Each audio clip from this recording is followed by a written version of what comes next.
Sir ने अपनी journey की स्टार्ट ऑल इंडिया रेडियो 1999 में एज अ राइटर की थी and that led him to pursue a career in writing itself if I am not wrong. And उसके बाद आपने टीवी प्रोमोज वगैरह लिखना शुरू किए एंड आपका उसमें इंटरेस्ट था काफ़ी टाइम तक, which eventually led you to writing in TV serials also. And after that you wrote for आगे से राइट, उसके लिए आपने लिरिसिस्ट का भी काम किया था in that movie. And then you went on to work with R.S. Prasanna sir in Shubh Mangal Saavdhan as screen writer and then in 2020 the direction of Shubh Mangal Zyada Saavdhan. तो सर आप मुझे बताते कि आपकी जर्नी, आपने कैसे डिसाइड किया कि आप इसी तरफ बढ़ना चाहते हैं, इस मीडिया के फील्ड में, आर्ट्स के फील्ड में, that you want to make a career in this field itself? Actually शुरुआत मेरी स्कूल में ही हो गई थी। स्कूल में मैं अभी 15 साल का था और पढ़ाई में ठीक ठाक था, अच्छा था। फिर एक दिन मुझे रियलाइज़ हुआ कि यार मेरे को पढ़ना अच्छा नहीं लगता। मतलब मैं अच्छा था पढ़ाई में, पर मेरे को पढ़ने में मज़ा नहीं आ रहा है। तो मतलब एज ए टीनेजर आप कितने ही सवाल अपने आप से कर लेते हो।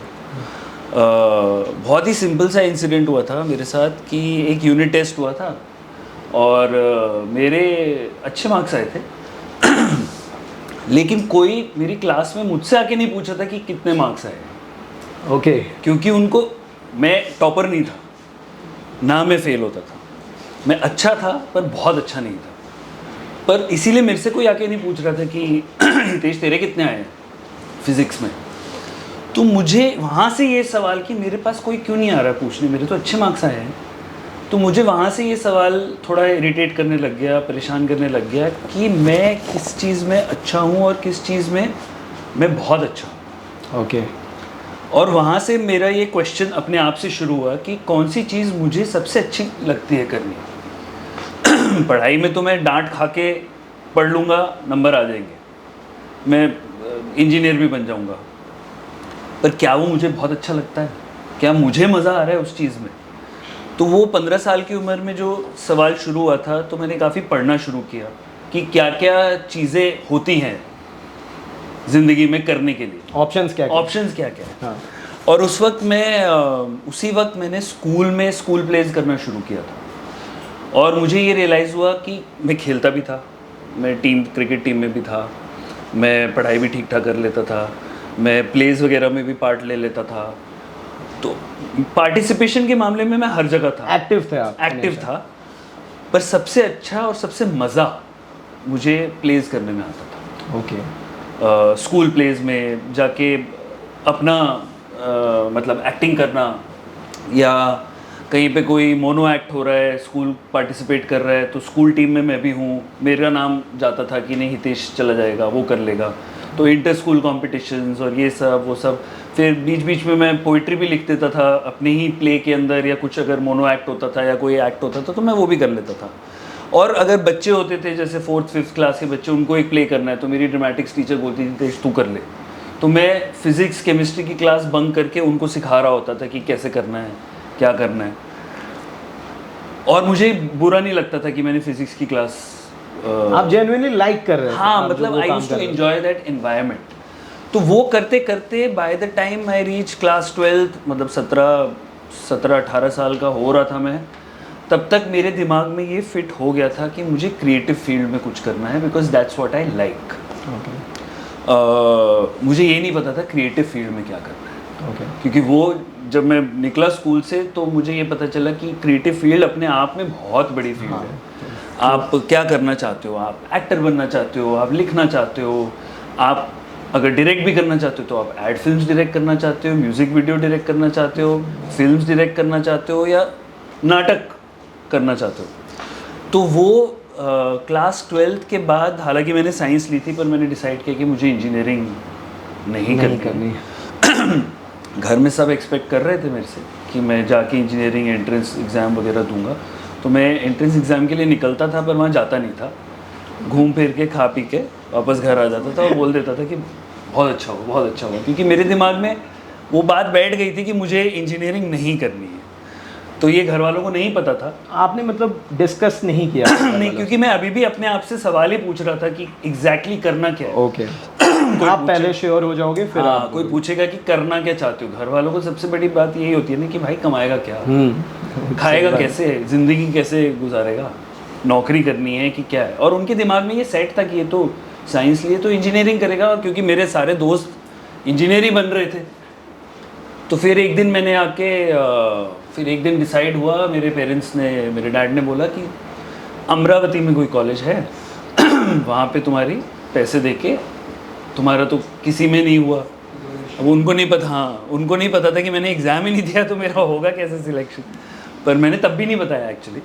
तो उन्होंने बोला तुम्हारा तो किसी में नहीं हुआ तो तुम्हारा पैसे देके हम कहीं पे करवा देंगे सीट। मैंने तब भी कुछ नहीं बोला।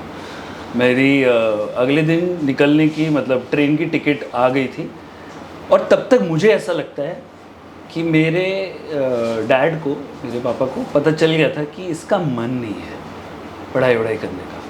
तो उन्होंने शायद मुझे ऐसे मजाक में बोल दिया कि कल की टिकट हो गई है, कल हम सुबह निकलेंगे, अमरावती पहुंचेंगे, वहाँ पे मैं पैसे दूंगा 2-3 लाख रुपए और तेरी सीट हो जाएगी। तो he was also playing it up कि मैं कुछ बोलूँ। फाइनली निकलने से एक रात पहले, अगले दिन सुबह निकल रहे थे, मैंने एक रात पहले जाके बोल दिया कि मुझे इंजीनियरिंग नहीं करनी है। तो ऑब्वियसली अगला सवाल आता है कि तो क्या करना है। तो मैंने कहा मुझे नहीं पता, पर मुझे कुछ क्रिएटिव करना है। तो फिर अगला एक हफ्ता 10 दिन thankfully my father was very accommodating, क्योंकि मुझे बाद में पता चला कि उनको भी पढ़ाई नहीं करनी थी लेकिन मतलब मेरे दादाजी ने, उनके फादर ने अलाउ नहीं किया। उन्होंने बोला चुपचाप कॉलेज जाओ, पढ़ाई करो और जॉब करो। And he agreed because at that point of time it was difficult for him to rebel. So he gave me that chance to rebel and made it into a rebellion even though it was not. I didn't have to rebel. फिर अगला एक हफ्ता 10 दिन हमने ढूंढा, पता किया कि क्या क्या क्या क्या चीज़ें होती हैं और उस 10 दिन में मुझे ये समझ आया, उनको भी समझ आया कि इतनी जल्दी पता नहीं लगेगा कि क्या करना है, एग्जैक्टली क्या करना चाहता हूँ। तो फिर तब मैंने डिसाइड किया कि मैं थोड़े दिन बाद, मैंने मतलब मेरे 12वीं के रिज़ल्ट आ गए थे, ठीक ठाक नंबर आए थे मेरे, तो मैंने दिल्ली यूनिवर्सिटी के कॉलेजेस में भरना शुरू किया कि कॉलेज जाऊंगा और साथ में फिगर आउट करूंगा। ठीक है, फिर और सारे फॉर्म भरने के बाद मैंने फिर डिसाइड किया कि मुझे कॉलेज भी नहीं जाना है। ओके तो घर में फिर एक और आर्ग्यूमेंट शुरू हो गया, डिस्कशन हुआ कि भाई ये तो अलग ही लेवल पे एग्जैक्टली अपनी हवा में जा रही। तो फिर से मेरे डैड ने कन्विंस किया कि कहते क्यों नहीं जाना कॉलेज। तो मैंने कहा यार हर रोज़ मैं 2 बसें चेंज करके, and I am talking about 98। Okay, तब मेट्रो नहीं थी दिल्ली में, तो आसान नहीं था नॉर्थ कैंपस में जाना, जहाँ पे मेरे फिज़िक्स ऑनर्स, केमिस्ट्री ऑनर्स, और ये नाम सुन के मेरे को डर लग जाता था कि मैं पूरा दिन बैठूँगा फिज़िक्स की क्लास में, केमिस्ट्री की क्लास में, मेरे से नहीं होगा। आपका इंटरेस्ट जा चुका था कि मेरा जा चुका था, मैं ख़त्म, मैं पढ़ाई मतलब किताबों से मैंने हाथ जोड़ लिया था। मेरे को 11th-12th के बाद मेरे को और नहीं करना था। तो उन्होंने किसी तरह समझाया कि तू कॉरेस्पॉन्डेंस से दिल्ली यूनिवर्सिटी का फॉर्म भर दे जिसमें तेरे को कॉलेज जाए। तो मैंने कहा कॉलेज जाके मैं अपने टाइम वेस्ट क्यों करूँ, मेरे लिए वो टाइम वेस्ट लग रहा था। तो और बहुत फ़नी इंसिडेंट था, मैं एक्चुअली नॉर्थ कैंपस में किसी कॉलेज में फॉर्म भर रहा था, तो मुझे वहाँ पे स्कूल का एक सीनियर दिख गया। तो मैं बोला और कैसा चल रहा है, हाउ इज़ कॉलेज लाइफ। तो उसने बोला अरे मस्ती है, हम तो कॉलेज जाते भी नहीं हैं, अटेंडेंस बाद में कवर कर लेते हैं, ये कर लेते हैं, वो कर लेते हैं। मैंने कहा यार मैं 1.5 घंटा लगा के 2 बसें चेंज करके यहाँ पे कॉलेज भी ना अटेंड करूँ तो फिर मैं ज्वाइन ही क्यों करूँ। तब मैंने घर पे जाके बोला था कि मुझे ग्रेजुएशन भी नहीं करनी। ओके, तो उन्होंने बोला किसी तरह कॉरेस्पॉन्डेंस के थ्रू भर दे। अब कॉरेस्पॉन्डेंस में मैं साइंस का स्टूडेंट था, कॉरेस्पॉन्डेंस में साइंस नहीं हो सकती क्योंकि उसके लिए लैब और बाकी सब चीज़ें चाहिए होती हैं। तो मुझे कहा गया और मैं मान भी गया कि मैं बीकॉम कर लेता हूँ जस्ट फॉर अ डिग्री। और मेरा एक दोस्त था जो कॉमर्स का स्टूडेंट था, उसने बोला मैं तुझे पढ़ा दूँगा, हो जाएगा। तो मैंने वो ज्वाइन कर लिया और एक्चुअल मेरी ग्रेजुएशन अगले 3 साल मैंने उन 3 सालों में मैंने थिएटर किया, थिएटर ग्रुप ज्वाइन किया, थिएटर किया। मैंने कमर्शियल आर्ट, इलस्ट्रेशन, फोटोग्राफी का कोर्स किया, जो पूरे दिन का नहीं था, आधे दिन का ही होता था। ओके। मैंने बहुत स्केचिंग की, मैंने ऑयल पेंटिंग सीखी, मैंने रेडियो में काम करना शुरू कर दिया, और मैंने एक मैगज़ीन के लिए कार्टून्स बनाए, इलस्ट्रेशंस बनाए। और मतलब जो भी इस क्रिएटिव फील्ड की सारी फील्ड्स को मैंने एक्सप्लोर किया, मैंने टच किया। मैंने कुछ महीनों के लिए, साल भर के लिए, 1.5 साल के लिए मैंने सब किया। और बाय द टाइम 3 साल ख़त्म हुए तो मैं उसके बीच में एक नेशनल इंस्टीट्यूट ऑफ डिज़ाइन है अहमदाबाद में, ओके, जो प्राइमरीली एक डिज़ाइन इंस्टीट्यूट है, पर वहाँ पे फिल्म भी पढ़ाया जाता है। Very different from FTII and SRFTI, क्योंकि FTI में फिल्म इज़ द फोकस, यहाँ पे design is the focus. Okay. तो मुझे FTI में जब भी न्यूज़ में पढ़ता था तो मुझे ऐसे दिखता था कि स्ट्राइक हो गई वहाँ पे, 1.5 साल के लिए कोई पढ़ाई नहीं हुई, कोई ज्वाइन, कुछ हो नहीं रहा है। तो मैंने कहा यार अब अगर मैं पढ़ने जाऊँगा 22 की उम्र में, 21 की उम्र में, आफ्टर माई ग्रेजुएशन, तो मुझे किसी ऐसी जगह जाना है जहाँ पे कुछ हो, और वो डिग्री मेरे लिए ज़रूरी थी। हाँ। तो ये वो डिग्री है जो आप चाहते हो, जो मैं चाहता था कि अब हो। तो इसलिए मैंने NID का फॉर्म भरा। उसमें भी पहला साल एंट्रेंस दिया, मैं नहीं पास हुआ। दूसरा साल, उसमें एंट्रेंस एग्ज़ाम होता है, दूसरा साल एंट्रेंस दिया, नहीं पास हुआ। तो मैंने एक्चुअली उसका भी ख्वाब छोड़ दिया। ओके। बेसिकली मैंने पढ़ाई के सारे ख्वाब छोड़ दिए। और बॉम्बे में उस वक्त मुझे चांस मिला कि as an assistant director in a TV show, किसी के थ्रू करके as a 5th assistant director in a TV show, जो ऐसे चैनल पे आता था जो शायद बहुत कम लोग देखते थे। ETV उर्दू था या ETV हिंदी था। ओके। तो मैंने ले लिया वो, क्योंकि तब तक घर पे बहुत प्रेशर बन गया था, क्योंकि मैं 3-4 साल से बोल रहा था मुझे ये नहीं करना, मुझे ये नहीं करना। कोई जॉब भी करता था तो छोटी सी 3 महीने बाद छोड़ देता था। तो अब सब परेशान होने लगे, अब उनको कुछ ठोस चाहिए। हाँ। तो फिर मैं लिटरली हाँ बोल के मैं बॉम्बे आ गया, और मैंने वो असिस्टेंट डायरेक्टर की जॉब ले ली। अब आने से पहले मैंने NID का एक आखिरी एग्ज़ाम दिया था पोस्ट ग्रेड के लिए। ओके। अभी तक मैं ग्रेजुएशन वाले एग्ज़ाम्स दे रहा था। पोस्ट ग्रेड में मुझे पता चला कि फ़िल्म नाम का कोर्स शुरू हुआ है NID में। पहले नहीं होता था, 1-1.5 साल हुआ था, दूसरा साल था बेसिकली, हम सेकंड बैच थे। उसका मैंने एग्ज़ाम दिया, और मतलब ऐसा बहुत अजीब सा हुआ था। उन 4-6 महीनों में अचानक everything was pointing towards film. Okay. जो मैं इतनी सारी चीज़ें कर रहा था, चाहे रेडियो हो, चाहे पेंटिंग हो, स्केचिंग हो, एडवर्टाइजिंग हो, सब कुछ, एवरीथिंग वाज पॉइंटिंग टुवर्ड्स कि मैं ये सब करना चाहता हूँ जो फिल्म में होता है। फिल्म में साउंड होता है, मैंने रेडियो किया हुआ था जहाँ पे हम सिर्फ साउंड के थ्रू कम्युनिकेट करते थे। फिल्म में विजुअल होता है, मैंने कमर्शियल आर्ट, इलस्ट्रेशन, फोटोग्राफी किया हुआ था। फिर एक्टिंग होती है, जो मैंने थोड़ा बहुत थिएटर किया हुआ था। तो मुझे ऐसा लगा कि मेरी ये 3 साल मेरी ग्रेजुएशन ये थी, जो मैं हर चीज़ कर रहा था। उसने मुझे बोला कि नहीं, you want to actually do film. इसका सम टोटल फिल्म में है, क्योंकि ये हर क्रिएटिव परफॉर्मिंग आर्ट को टच करता है, चाहे वो म्यूज़िक हो, डांस हो, परफॉर्मेंस हो, फोटोग्राफी हो, स्टोरी टेलिंग हो, हर चीज़। और ज़िंदगी में मैंने आज तक कोई एंट्रेंस एग्ज़ाम क्लियर नहीं किया था। ओके। मतलब मैंने जामिया का भी दिया था मैंने, एंट्रेंस एग्ज़ाम मेरा क्लियर नहीं हुआ। मैंने बहुत सारे मास कम्युनिकेशन इंस्टीट्यूट्स का भी दिया था, क्लियर नहीं हुआ था। NID का तीसरी बार दे रहा था, 2 बार क्लियर नहीं हुआ था। तो मैं लिटरली 5 जनवरी को शायद मेरा एग्ज़ाम हुआ होगा 2002 में, और मुझे पता था होने तो वाला नहीं है। मैं बॉम्बे आ गया था, माइंड मेकअप कर लिया था। हाँ, मतलब मेरे को पता था होने, मेरा तो कहीं होता ही नहीं है, ये भी फॉर्मेलिटी, तो ये भी नहीं होगा। और मैं बॉम्बे आ गया था, मैंने काम करना शुरू कर दिया। ओके। और यहाँ 4-5 महीने जो मैंने असिस्टेंट डायरेक्टर की तरह काम किया। और इस वक्त मेरे घर पे एक लेटर आया NID से कि आपका फर्स्ट लेवल क्लियर हो गया। तो लाइफ में पहली बार मेरा कोई एंट्रेंस एग्जाम क्लियर हुआ था और मुझे गुस्सा आ रहा था क्योंकि मेरे को बॉम्बे में बहुत मज़ा आ गया था। As an assistant director I was doing all those things. मैं एक्टर्स से इंटरेक्ट कर रहा था, उनको रिहर्सल करवा रहा था, मैं डायरेक्टर के साथ बैठ के वो बताता था कि ये शॉट लूँगा, फिर हम ये शॉट लेंगे, फिर हम वो शॉट लेंगे। और फिर मैं साउंड डिज़ाइनर के साथ बैठा हुआ था जो बता रहा था मेरे को कि साउंड डिज़ाइन में ये चीज़, मैं सब सीख रहा था। और लिटरली मेरे को ऐसा लगा कि अब सीखते हुए से को उठा के बोला कि अब तू वापस जाके पढ़ाई कर। अब लग रहा था कि कहीं बढ़ रहा हूँ, और फिर वहाँ पे बुला रहे हो तो मैंने अब फिर मैं पूछने लग गया।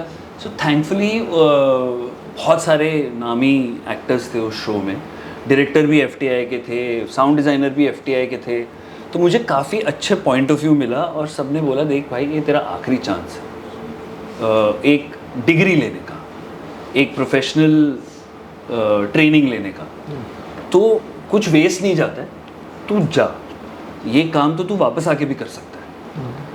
तो और ये भी हुआ था कि उस शो पे पता नहीं एक डायलॉग राइटर या कुछ को ना हटा दिया गया था या वो अवेलेबल नहीं थे, और जो शो के बाकी राइटर्स थे वो नॉन हिंदी स्पीकिंग राइटर्स थे। कोई बंगाली था, कोई कुछ था, हिंदी स्पीकिंग कम थे। तो वो स्टोरी स्क्रीन पे लिख देते थे, सीन लिख देते थे पर इंग्लिश में लिखते थे, और सीन तो हिंदी में शूट होगा।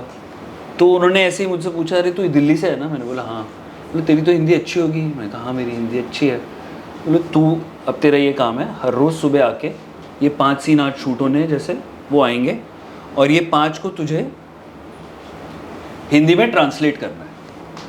मैंने कहा ठीक है। तो अगर 8 बजे शूट शुरू होना था तो मैं पहुंच जाता था सुबह 7 बजे, और मेरे पास 1-1.5 घंटा होता था वो सीन को ट्रांसलेट करने के लिए। अब वो करते 1 दिन किया, 2 दिन किया, तीसरे दिन, चौथे 5वें दिन से ना मेरे को लगा ये इंग्लिश में ऐसा लिखा है पर हिंदी में ऐसा होना चाहिए।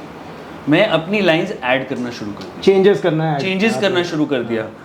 और मेरे अंदर का जो ह्यूमर है, कभी कभी सीन में ज़रूरत होती थी तो वो भी आ जाता था। तो जब वो शूट होता था, जब राइटर्स ने जिन्होंने इंग्लिश वर्जन लिखा वो देखा, उन्होंने देखा तो उन्होंने बोला ये कौन लिख रहा है हिंदी, ट्रांसलेट कौन कर रहा है? बोला ये कर रहा है, हितेश कर रहा है। तो बोला ये तो ऐड कर रहा है और अच्छा ऐड कर रहा है, ये तो सीन को इसने बदल दिया थोड़ा सा और एनहांस किया थोड़ा सा। हाँ, तो उन्होंने फ़ोन किया डायरेक्शन टीम को कि ये बंदा राइटर है, इसको हमारे पास भेज दो, हम इसको राइटिंग टीम में ले लेंगे। ओके, तो आपको वहाँ से वो अपॉर्चुनिटी मिली। At the same time direction team ने बोला पर ये तो हम इससे पूछते हैं कि हितेश तू कैसे शूट करेगा, तो ये हमें बताता है शॉर्ट कैसे। आप असिस्ट भी कर रहे हो? हाँ मैं असिस्ट भी कर रहा हूँ। तो मैं एक सीन मैंने जाके डायरेक्टर को बोला इसको अगर हम ऐसे करें तो उसने बोला हाँ बहुत अच्छा है, ऐसे ही करते हैं। और मेरे को वो वैलिडेशन मिल गया कि अरे मेरा सजेशन बताया हुआ डायरेक्टर ने शूट कर लिया, एक्सेप्ट किया। तो उसी ने बोला तो ये तो राइटर है, किसी ने बोला डायरेक्टर, तो ये मुझे पहली बार नहीं, एक्चुअल में ये पॉइंट बहुत अच्छा है। हमें तो लग रहा होता है या तो हम ओवर कॉन्फिडेंट होते हैं हम सब में अच्छे हैं, या अंडर कॉन्फिडेंट कि नहीं होता। ये बाहर वाले ही लोग हमें बताते हैं कि एक्चुअल में यू आर डूइंग गुड और बैड, और आपको वैलिडेशन मिलता है कि आपकी दी हुई लाइन, आपका बताया हुआ शॉट हो रहा है, ये बहुत बड़ा वैलिडेशन होता है। ये कॉन्वर्सेशन चल रहा था जब मुझे पता चला कि मेरा NID में हो गया। इसलिए मुझे गुस्सा आया यार, अभी तो ये लोग मुझे पसंद करना शुरू कर रहे हैं, ये मुझे रखेंगे, मेरे शायद थोड़े पैसे भी बढ़ जाए। मेरे को बहुत कम पैसे मिलते थे, और मेरे को मतलब 1-2 कैमरा असिस्टेंट ने आके बोला भी था कि बाहर जाके ना किसी को बोलना मत कि तू डेली सोप में 5th assistant director, 5th AD। हाँ, तो मेरा कॉन्फिडेंस थोड़ा हिल गया कि मैं क्यों ना बोलूँ, मुझे तो बहुत मज़ा आ रहा है। पर वो मजाक कर रहे थे क्योंकि उस वक्त टेलीविज़न को शायद इतने रिस्पेक्टफुली देखा नहीं जा रहा था। अर्ली 2000s का टाइम था, बट मेरे लिए it was like a candy store.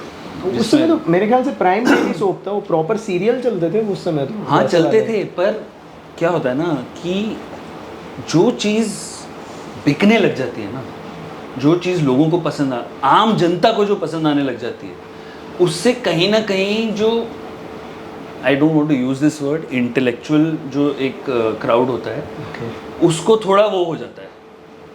हाँ ये तो होता ही है, ट्रेंड के साथ है, कुछ ट्रेंड के अगेंस्ट है। करेक्ट। तो और वो बोलने लग जाते हैं नहीं, ये तो उसको वो लो ब्राउ एंटरटेनमेंट मानने लग जाते हैं कि ये तो इट्स लाइक नौटंकी। नौटंकी आप बोलोगे, पहले के ज़माने में जो लोग नौटंकी करते थे उनको बहुत नीची नज़र से देखा जाता है ना कि ये तो नौटंकी करता है, nautanki group they don't respect that as correct. तो वो रिस्पेक्टफुली, हाँ रिस्पेक्टफुली आप किसको देखते हो? आप फिल्म को देखते हो। फिल्मों में भी हायरार्की है। जो कोई फिल्म फेस्टिवल में फिल्म अवार्ड जीत जाए तो आप बोलते हो वाह क्या फिल्म बनाई है, चाहे आपको समझ में भी ना आए। पर जो फिल्म कमर्शियली सक्सेसफुल, अरे ये तो मासी है, ये तो मासिस, ये तो होता है। IMDb रेटिंग है, मूवी अच्छी है। हाँ करेक्ट। Revenant मूवी है, I'm sorry, I'm just saying, it's a movie about Leonardo DiCaprio fighting a bear.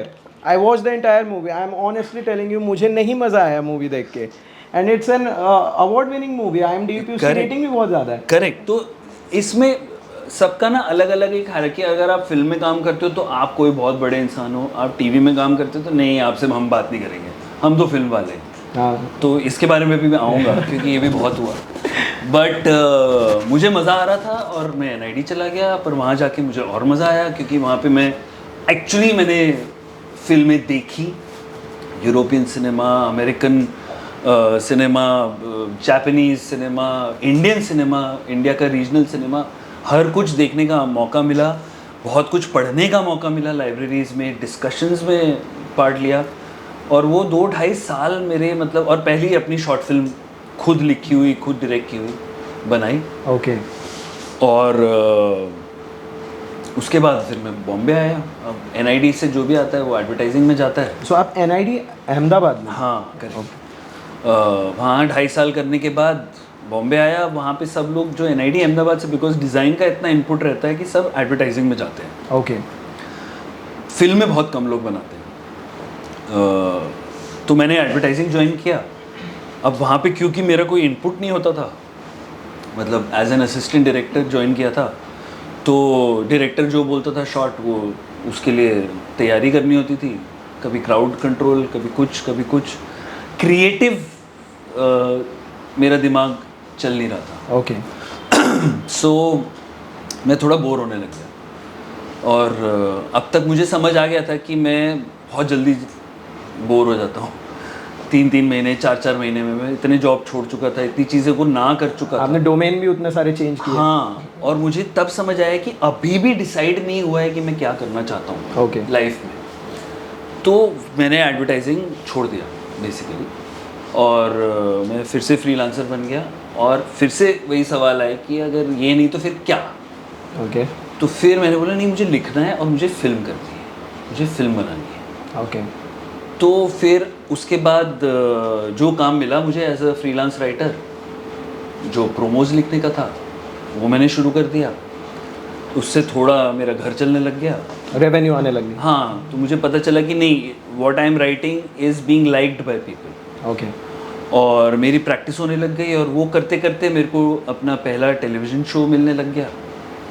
और मेरे साथ ना ये बहुत हुआ है लाइफ में कि मैं जब भी बोलता हूँ कि मुझे ये करना है, तो एटलीस्ट 10-15 लोग होते हैं आसपास जो बोलते हैं नहीं करना चाहिए। ओके। ये तुझे नहीं करना चाहिए। एडवाइस करते हैं हाँ, कि नहीं करो। हाँ।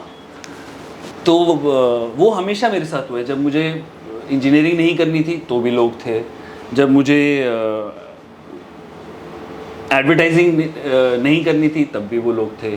बहुत लोगों ने मुझे बोला कि क्या एडवर्टाइजिंग इतना अच्छा, तू NID से है, तू 1-2 साल में अपने एड्स डायरेक्ट करेगा, ये करेगा, वो करेगा। मैंने कहा मेरे को मज़ा नहीं आ रहा है। पर फिर जब मेरे को बाद में टेलीविज़न जब लिखने का मौका आया, तब भी बहुत लोगों ने बोला कि इतनी पढ़ाई करके अब तू टीवी लिखेगा।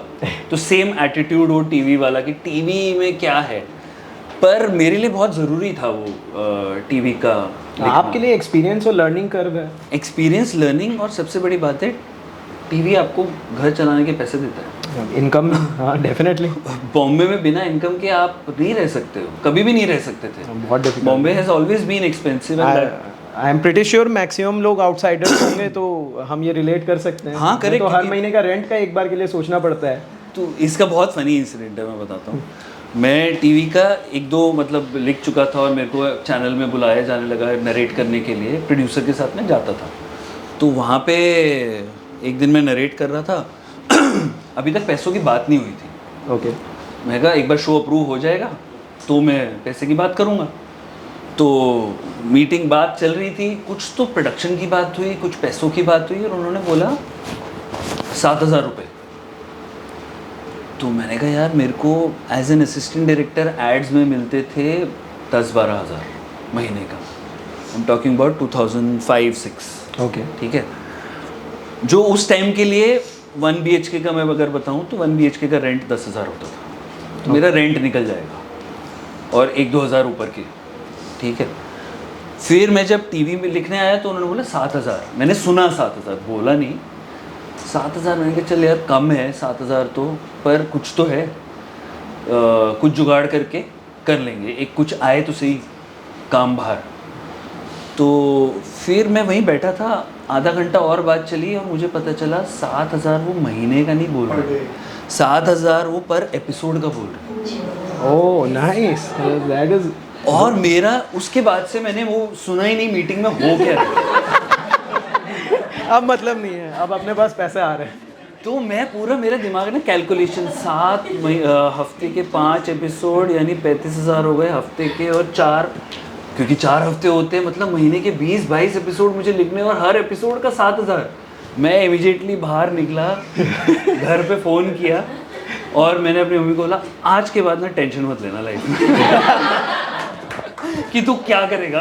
सॉर्ट हो गया अब। मैं कहा मैं सॉर्ट कर लूँगा, अब तो मैं कर लूँगा। उसके बाद कितने लोगों ने मुझे बोला कि तू टीवी क्यों लिख रहा है, तूने इतनी पढ़ाई की, you have sold your soul, पता नहीं क्या बड़ी बड़ी बातें।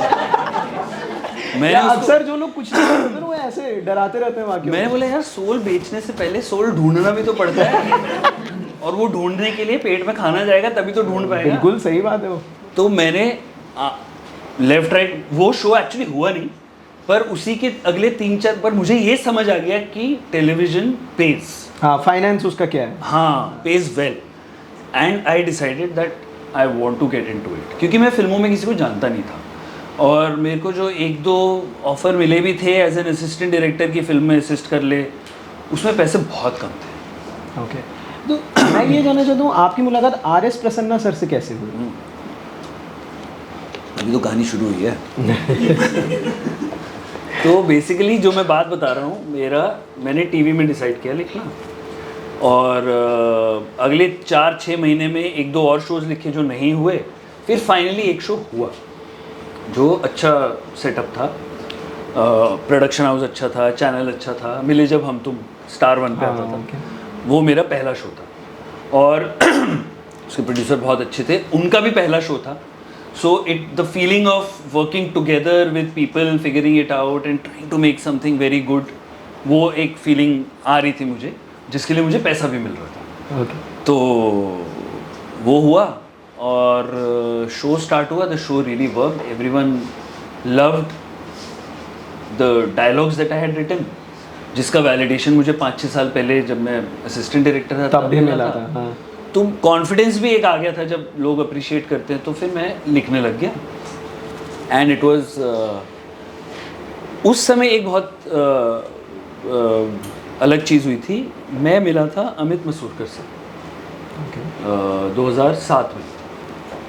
Eight that time he was writing some comedy sketches for television, but he wanted to leave to write his first film, and I was looking for work. उस समय मेरा show हुआ नहीं था। Okay. 1-2 महीने बाकी, 3 महीने बाकी थे शायद। तो मैं उससे मिला because I wanted to get into television. Okay. तो मैं उससे मिला एंड वी मतलब एक अच्छा हमारा बातचीत हो गई, रेपो बन गया। हाँ। तो उसने शाम को मुझे फ़ोन किया, जिस दिन मैं पहली बार मिला उसी दिन शाम को फ़ोन किया कि तेरे डायलॉग अच्छे हैं, मेरे पास एक कहानी है, मैं डायलॉग में वीक हूँ, या मैं डायलॉग हिंदी में वैसे नहीं लिख सकता, पर मेरे पास कहानी है, ठीक है, तो हम साथ में एक स्क्रिप्ट लिखते हैं। ओके। सो मैंने बोला हाँ ठीक है, मैं करने के लिए तैयार हूँ, मैं तो काम ढूंढ ही रहा था।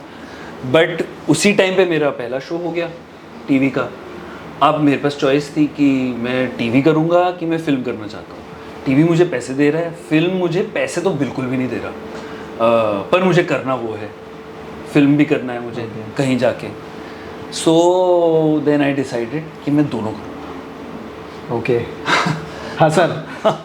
मैं कहा अगर मुझे ये मेरा घर चलाएगा, ये मेरा दिमाग चलाएगा और मुझे चलाएगा, तो फिर मैंने डिसाइड किया मैं दोनों करूँगा, और टीवी के साथ ही मैं सुबह से बैठता था, अपना लंच तक मैं टेलीविज़न के एपिसोड्स लिखता था जो हर रोज़ आते थे। ये मुझे नहीं पता था कि प्रेशर इतना बढ़ जाएगा। Television writing is all about handling pressure. Okay. तो वो मैंने अप्रिशिएट सब करते हैं। पहला एपिसोड सुनाया, बहुत अप्रिशिएट हुआ। सेकंड एपिसोड पर, वो एपिसोड लिखने के लिए आपको 5-5, 10-10 दिन मिलते हैं। एक बार जब शो शुरू हो जाता है तो आपको literally every day you have to write an episode. So रात को 10, 11, 12 बजे स्क्रीन प्ले आता है, मॉर्निंग की शिफ्ट होती है, उस लेवल तक आ जाता है। 25-30 एपिसोड में आप वहाँ तक पहुँच जाते हो कि रात को 12 बजे स्क्रीन प्ले आता है अप्रूव होके, और सुबह 7 बजे की शिफ्ट है उसी एपिसोड के सीन्स की। ओके। तो आपको बेसिकली रात को 12 बजे से लेके सुबह 6-7 बजे तक का टाइम है पूरा एपिसोड करने के लिए। ओके। तो वो एक अलग तरह का स्ट्रेस था जो एज अ कमर्शियल राइटर मैंने कभी नहीं झेला था। काम मैं भी पहली बार कर रहा था, तो वो मैंने करना शुरू किया, और मैं after like 30-40 episodes I was quite fast enough to finish an episode. Adept कर गए थे आप? Within 3 hours I used to finish an episode. Okay. Keeping the quality, keeping everything, because those dialogues were being liked, the characters were being liked. और इसलिए मैंने decide किया कि मैं दोनों करूँगा। Okay. And me and Amit then wrote our first scripts together. Okay. Amit Masurkar, Newton. हाँ. I think he's also been here. Yeah. हाँ, correct. तो हम दोनों ने अपनी पहली स्क्रिप्ट साथ में लिखी थी। Okay. अनफॉर्चुनेटली वो स्क्रिप्ट हमने बहुत पिच की, 3 साल 4 साल तक हम पिच करते रहे, सुनाते रहे लोगों को, और वो हुई नहीं। अच्छी सबको लगती थी पर किसी ने हमको साइन नहीं किया। तो फिल्मों के साथ ये मुझे समझ आया उस टाइम पे कि television is very predictable but it keeps happening, film will happen once in a while. Okay. It's a lottery. Lottery के दम पे आप, लॉटरी की कमाई से आप घर तो नहीं चला सकते। क्योंकि नहीं निकली तो बात सही है। जो हुआ हमारे साथ, अगले 3-4 साल तक हम पिच करते रहे, और मैं थोड़ा डिसिल्यूजन हो गया था अगले 4 साल में। थोड़ा सा कॉन्फिडेंस भी वो हो जाता है कि हाँ, मतलब मुझे ये पता था कि हम अच्छा लिख रहे हैं, पर मुझे ये नहीं समझ आ रहा था कि हो क्यों नहीं रही, फॉलो थ्रू क्यों नहीं हो। हाँ। तो then we went our separate ways. हमने बोला यार ये तो हुआ नहीं, हमने बहुत ट्राई किया, 3-4 साल कम नहीं होते। Okay. और मैं टेलीविज़न लिखता रहा उस दौरान, और टीवी में सब कुछ हो रहा था, अच्छा हो रहा था। एक शो छोड़ता था, दूसरा शो मिल जाता था, फिर मैं 3 महीने का गैप भी ले लेता था क्योंकि पैसे होते थे मेरे पास कि मैं 3 महीने कुछ ना करूँ तो चलेगा, मैं अपनी फिल्म पे कॉन्सेंट्रेट कर सकता हूँ, फिल्म की मीटिंग्स पे जा सकता हूँ। प्लस फिर मुझे फ़ोन पे भी सीन लिखना आ गया था। Okay. तो मैं कहीं पे भी हूँ मैं लिख सकता हूँ, इतना फास्ट हो गया था मैं। पर फिल्म में कुछ नहीं हो रहा था। So I got disillusioned and I decided at that point of time कि भाड़ में जाए फिल्म, मेरे को करना ही नहीं है। मैं अपना टीवी में खुश हूँ, और मैं अपनी शॉर्ट फिल्म्स बनाता रहता था। तो मैंने 2-3 शॉर्ट फिल्म्स बनाई उस 2-3 साल के 2011 से 14 तक। 2-3 शॉर्ट फिल्म्स बनाई, बहुत सारे टीवी शोज़ लिखे, और फिल्मों को लिटरली मैंने छोड़ ही दिया। क्योंकि मैं कभी डायरेक्टर से मीटिंग करता था तो वो डायरेक्टर गायब हो जाता था। मैं किसी प्रोडक्शन हाउस से मीटिंग करता था तो वो पैसे नहीं देते थे। फिर मैं किसी एक्टर से हम जाके पिच करते थे तो वो एक मीटिंग के बाद कभी जवाब नहीं आता था, और 1-2 बार तो हमारी स्क्रिप्ट चोरी होते होते भी मतलब हमें पता चल गया, पर हो गई थी लिटरली। Okay. तो फिर मैं थोड़ा इन सब चीज़ों को लेके थोड़ा डिसिल्यूजन हो गया। और प्लस एक टाइम आता है ना आपकी लाइफ में जब आप बोलते हो यार हो गया बस यार, अब मेरे को भागना नहीं है, स्पेशली जब आपकी एक चीज़ ठीक ठाक चल रही होती है। हाँ, कुछ तो वर्क कर रहा है आपकी हाँ life करेक्ट, में, ऐसा नहीं कि कुछ नहीं वर्क कर रहा, बट कीड़ा तो था फिल्म का कि करना नहीं यार, एक भी नहीं बनाई, एक भी नहीं की, ये भी नहीं हुआ। तो फाइनली मेरे को टीवी में मैं क्रिएटिव डायरेक्टर के साथ काम करता था। He went into a production house. Okay. And वो मुझे मामी फिल्म फेस्टिवल के दौरान मिला और उसने मुझे बोला कि तू क्या कर रहा है। मैंने कहा टीवी लिख रहा हूँ। तो बोला तू डायलॉग लिखेगा एक फ़िल्म के। मैं बोला हाँ लिखूँगा, कि ठीक है मैं बताता हूँ। फिर उसका 15-20 दिन तक कोई फ़ोन ही नहीं आया। तो मैंने कहा सब फिल्म वाले ऐसे ही होते हैं, बोलते हैं बताता हूँ और फिर होता फिर नहीं। वो आता तो मैंने भी वापस किया नहीं। अचानक उसका 1 महीने बाद फिर फ़ोन आया कि मीटिंग के लिए आ सकता है। मैं बोला हाँ आ सकता हूँ। तो मैं गया एंड आई क्लियरली रिमेंबर 2015 था। और इस वक्त तक मैं बहुत फ्रस्ट्रेट हो गया था बेसिकली फिल्म को लेके। तो 2015 था और क्रिसमस वाले दिन मैं प्रसन्ना से मिला प्रोडक्शन हाउस में। ओके। और उसने मुझे 10 मिनट का नरेशन दिया कि कहानी में ये होता है, क्योंकि उसने एक तमिल फिल्म बनाई थी, उनकी डेब्यू फिल्म जो हाँ, कल्याण समयल साधम। तो ये होता है 10 मिनट का नरेशन था। और पता नहीं पहली बार ऐसा हुआ मेरे साथ कि वो 10 मिनट का नरेशन सुनते ही मैंने बोला कि I will hit it out of the park. Okay. उसने पूछा कि will you be able to do it, तो मैंने बोला I will hit it out of the park. Okay. कि मैं तो इस पर छक्का मारने वाला हूँ। हाँ। और मुझे भी नहीं पता ये कहाँ से आया था, पर मैंने बोल दिया।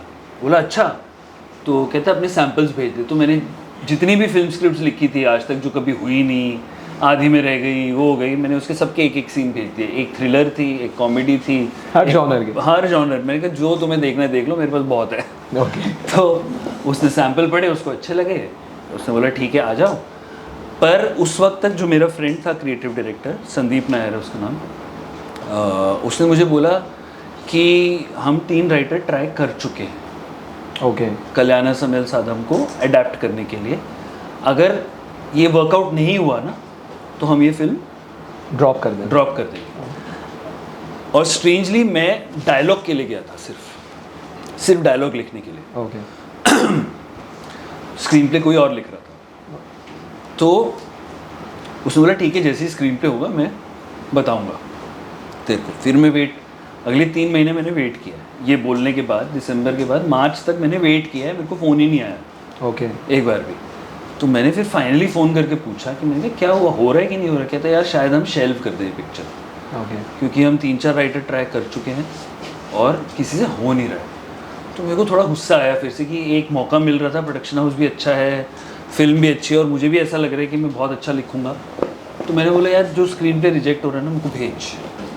तो उसने भेजा और मैंने पढ़ा। उसमें मुझे लगा कि मेरी अप्रोच थोड़ी अलग थी, उस राइटर की अप्रोच थोड़ी अलग थी। तो मैंने क्या किया, मैंने पहले 15 मिनट का स्क्रीन प्ले आउटलाइन एक एक लाइन में, कि पहला सीन ये, दूसरा सीन ये, तीसरा सीन ये, चौथा, 10 लाइनें ऐसे लिख के मैंने कहा ये होना चाहिए पहले 15 minute. Okay. That screen play for me also it doesn't work, ये होना चाहिए पहले 10-15 मिनट। आपने एक सजेशन तौर पे दी। भेजा कि ऐसा screen. That was like my last ditch effort कि देखते हैं अगर हुआ तो उसका वापस फ़ोन आया कि तू ट्राई करेगा, ये जो तूने 10 लाइन लिख के भेजी ना, ये पहले 20 मिनट की पिक्चर लिख दे। मैं बोला ठीक है। फिर मैंने अगले 10-15 दिन में वो 20 मिनट लिखे और वो जाके सुनाए वहाँ पे, और वो उनको अच्छे लगे काफ़ी।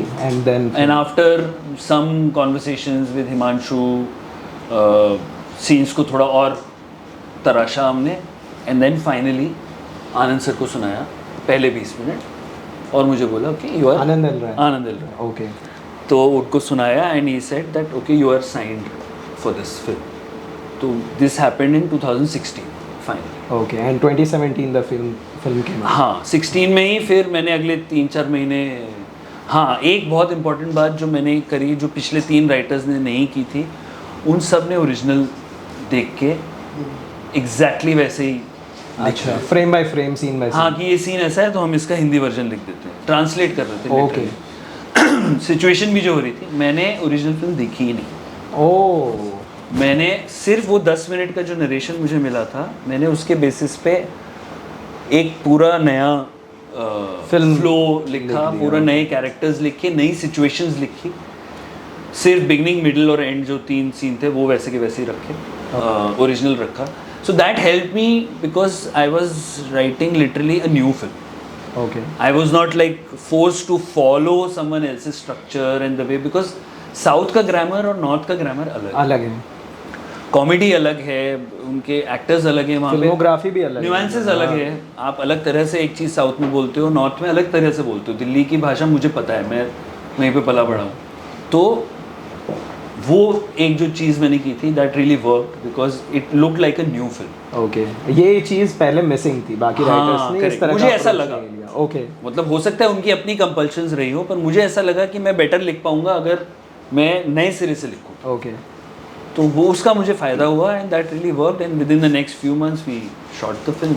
It's actually kind of something जो हम एक्टर्स, अगर हम कभी कोई सीन हमें करना होता है तो हमें एडवाइस करते हैं, हमारे कोई भी टीचर हो, ट्रेनर्स हो, कि आप ये सीन देखना मत, ये कोई मूवी का है या कोई सीरीज़ का सीन है, डोंट सी इट, हाँ। Because subconsciously you will copy it. Correct, so original नहीं आएगा, तो इट्स काइंड ऑफ एब्सोल्युटली। और क्या होता है कि as a writer, as a director, as an actor also, as any performer, आप हमेशा ये देखते हो कि आप ये सीन आपको मिला लिखा हुआ, एक होता है सीन पढ़ लिया, एक होता है समझ लिया कि राइटर ने कैसे लिखा है, अब एक होता है आपका कंट्रीब्यूशन।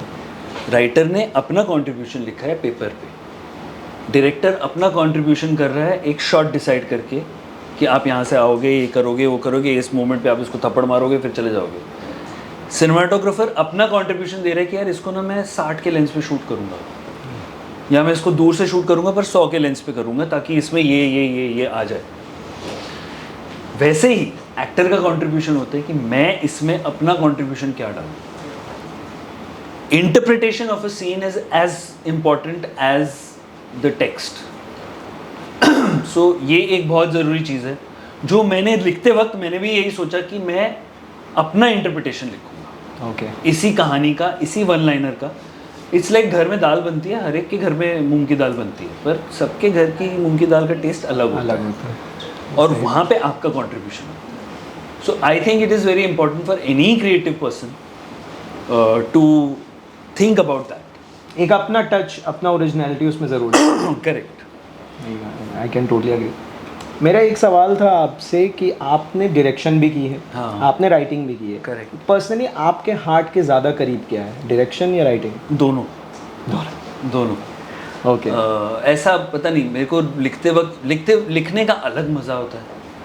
मतलब आप अकेले कमरे में बैठ के लिख रहे हो और अपनी ही तालियां सुन रहे हो, अपनी ही जोक पे हंस रहे हो, अपनी से खुद से ही फ्रस्ट्रेट हो रहे हो, वो किसी के हाथ में नहीं है। सीन अच्छा क्रैक हो जाता है, आपका मूड अच्छा हो जाता है। सीन अच्छा क्रैक नहीं हुआ, आप परेशान हो जाते हो, पूरी दुनिया पे निकालने लग जाते हो गुस्सा। तो राइटिंग इस तरह का काम है जो अकेलेपन में होता है लार्जली। राइटर्स रूम की बात नहीं कर रहा, पर लार्जली अकेले कोई भी ओरिजिनल चीज़ जब आपको लिखनी होती है तो आप अकेले बैठ के करते हो।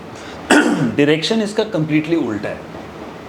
Direction is talking to as many people as possible. पूरी टीम होती है, आपको सबको समझाना है कि आप क्या देख रहे हो। अब इमेजिन आपके दिमाग में एक विजुअल है, ठीक है, अब आप विजुअल बिना ड्राइंग किए, बिना कुछ किए या सब कुछ करते हुए भी कैसे, मैं तुमको कैसे बताऊंगा कि मेरे दिमाग में ना ये चल रहा है। ये मुश्किल काम है। उससे फीलिंग क्या आनी चाहिए, और मुश्किल काम, और सबको वो समझ में भी आ जाए। तो आपको एज ए डायरेक्टर कई बार बात बहुत करनी पड़ती है। ओके, और हर क्रिएटिव पर्सन थोड़ा मूडी होता है।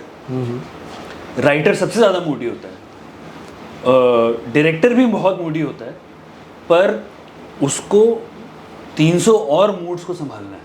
हाँ, एक्टर अपने अलग मूड में आता है, उसको कॉस्ट्यूम पसंद नहीं आया, मेरे को नहीं अच्छा लग रहा कॉस्ट्यूम, मेरे को ये नहीं पहनना है।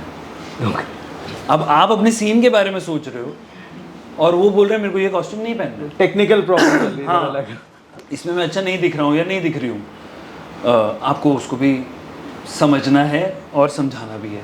आपको कॉस्ट्यूम डिज़ाइनर बोल रहे हैं यार सब तो हाँ किए थे, अब मैं कैसे लास्ट मोमेंट पे कैसे लेके आऊँ किसको, और आपको अभी भी सिर्फ सीन ही डायरेक्ट करना है। फिर साउंड डिज़ाइनर बोलते हैं कि नहीं ये सीन तो हो ही नहीं सकता, इसमें तो आवाज़ ही नहीं रिकॉर्ड होगी। फिर डीओपी बोलते हैं कि नहीं ये लाइट मेरे लिए अच्छी नहीं है।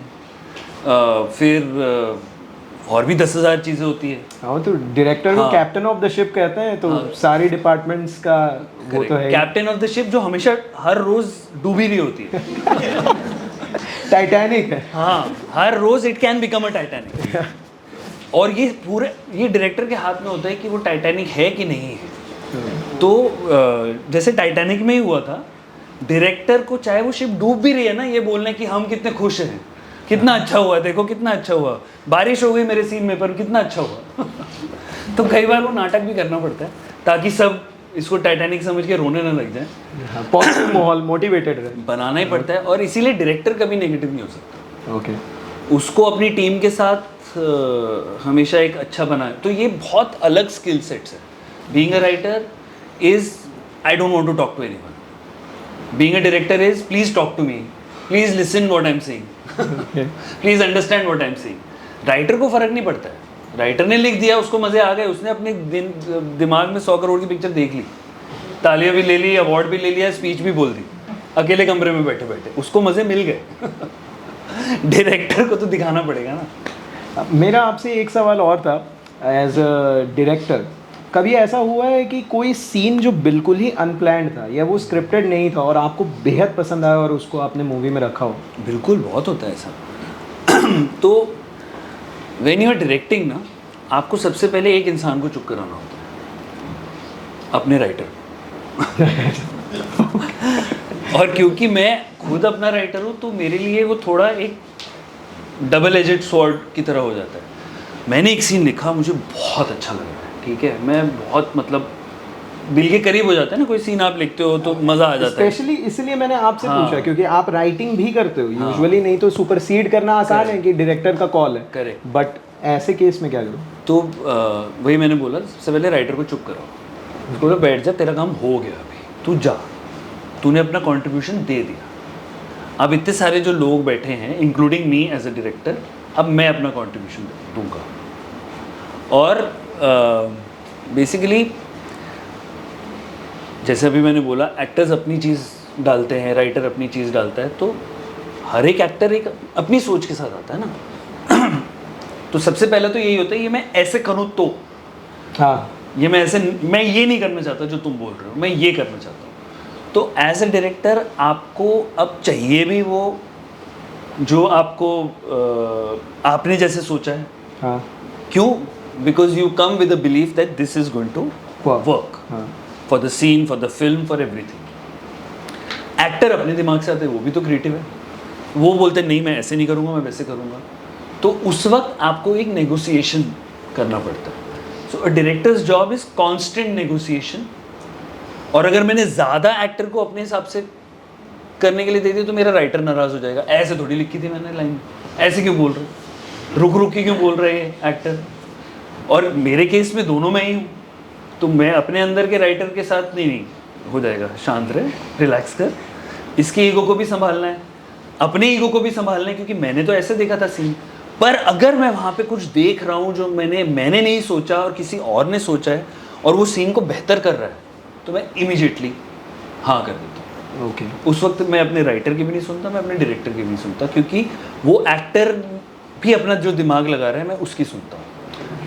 मुश्किल तब होती है जब वो एक्टर वो नहीं करता है जो मुझे चाहिए और वो मुझे पसंद भी नहीं आ रहा है। ओके, दोनों ही नहीं हो पा रहा। हाँ, तब मैं बैलेंस करने की कोशिश करता हूँ, तब मैं एक्टर से बात करता हूँ, और या तो मैं एक्टर को थका दूँ या वो मुझे थका देगा, दोनों में से कोई एक गिव अप कर दे। हाँ, ओके। या फिर मैं उसको कन्विंस कर दूँ, वो मुझे कन्विंस कर दे, या इस पूरे केओस में मेरे को वो एक चीज़ मिल जाए, उस वक्त फिर मैं एडिटर बन जाता हूँ कि अच्छा तू इतना कर दे, बस यहाँ से कट।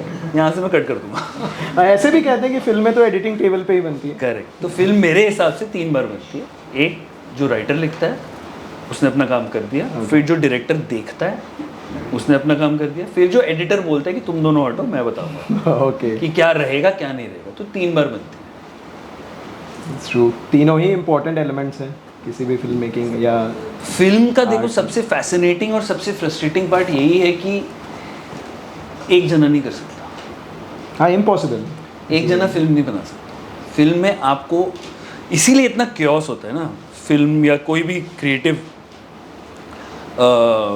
स्टीवन स्पीलबर्ग ने शायद बोला था कि director's job is not to be creative, director's job is to handle 350 creative egos.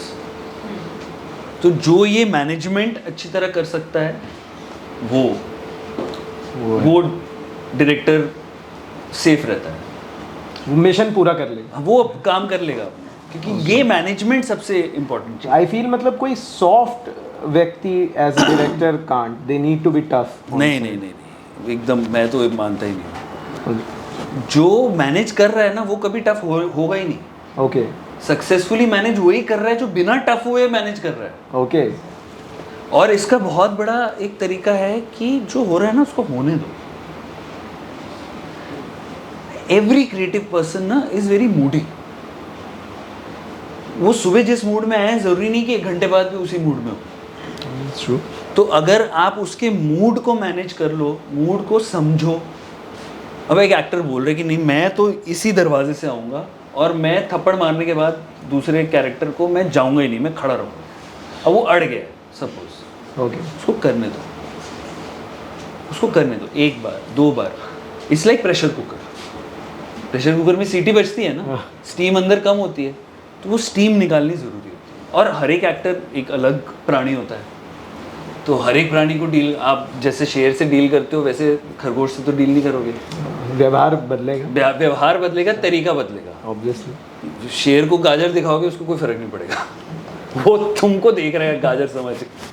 तो वो ये समझना बहुत। So interpersonal relationships are very important, and to understand that everyone is coming from a creative mindset and they want to add. आप insecure नहीं हो सकते।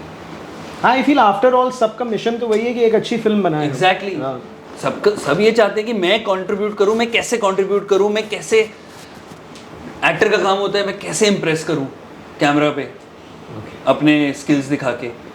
Writer का भी यही काम होता है मैं कैसे अपनी लाइनों से इंप्रेस करूँ। डायरेक्टर बोलता है मैं ऐसा शॉट लगाऊंगा जो आज तक किसी ने नहीं लगाया। सिनेमेटोग्राफर बोलते हैं यार इसको सुबह सुबह शूट करेंगे, सिर्फ 5 मिनट है हमारे पास, उसको ये अचीव करना है। हर एक को कुछ ना कुछ अचीव करना है, तो वो समझना बहुत ज़रूरी है, वो तालमेल बिठाना, सबको एक पेज पे लाना और सबको समझ के वो आउटपुट निकालना। देखो फिल्म अगर चलती है वो सबकी होती है, फिल्म अगर नहीं चलती वो डायरेक्टर की होती है। तो ये बात के लिए भी रेडी होना पड़ता है। ओके। बेस्ट एक्टर जो ले जाता है ज़रूरी नहीं है कि वो हो सकता है उसको डायरेक्टर ने बोला हो ना कि ऐसे काम कर, ऐसे काम कर, ऐसे काम कर। हम तो कहते ही फिल्म इज डायरेक्टर्स मीडियम, पर है बेस्ट। इनफैक्ट जब फिल्म में बाकी सबको अवार्ड मिल जाए, और ये मैंने अपने आनंद सर से सीखा था, ये बाकी सबको जब अवार्ड मिले ना तो वो डायरेक्टर की विक्ट्री है। ओके। कि एक्टर को भी अवार्ड मिल गया, आपके साउंड को भी मिल गया, आपके म्यूज़िक भी आपका चल गया, आपको ऑडियंस की भी ताली मिल गई, तो आपके राइटर भी खुश, सब खुश, सबको अवार्ड मिल गया। ये डायरेक्टर का ये रिवॉर्ड है।